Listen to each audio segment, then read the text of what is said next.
Can you really buy a home with zero down? I'm asked that question all the time. The answer is yes. This is Chad Rankin, Rankin Mortgage Team with Guild Mortgage and Find My Way Home.com, of course. I have specialized in state housing for many, many years, but what I wanted to tell you about is another program which is national. Now, I'm licensed in over 30 states, but in the state housing programs, many times are just phenomenal, like they are in Massachusetts, for example. But this program, it's great. I mean, well, there's actually a couple programs here, and there's a couple differences which I'm going to go over. But they're FHA programs, and they will allow for up to either 3.5% or 5% in down payment assistance. The one with 5%, there's that 1.5% that can go towards closing costs. So can you get into this with close to nothing out of pocket? The state housing programs, yes. This you might need to ask the seller for a 1 or 2% seller credit, unless you got some funds available. But it can be next to nothing. Now, of course, depending upon the state that you're in, you gotta put earnest money deposits. Like in Massachusetts, for example, there's one with the offer, and then there's one with a purchase and sale agreement. But like Connecticut, for example, there's just one offer, and that one offer is equivalent to the purchase and sale agreement. So there's one deposit with that. I think you're going to need some money to put down deposit funds. But some of these programs, and if you do have the seller credit, you can actually get that money back at closing. Pretty wild. And that's the same with a lot of the state housing agency programs as well.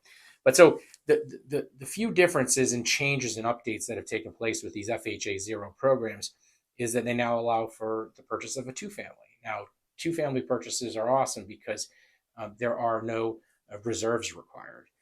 So that's a big deal.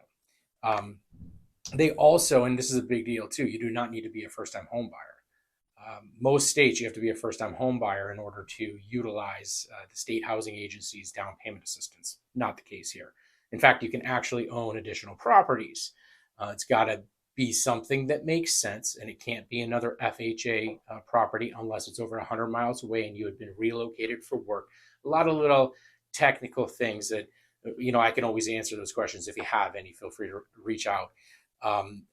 There's another update where one of the down payment assistance, if you don't refinance, if rates don't drop, enough in 2024, 2025, and you actually take the second mortgage down payment assistance to 36 months of payments, it's actually forgivable.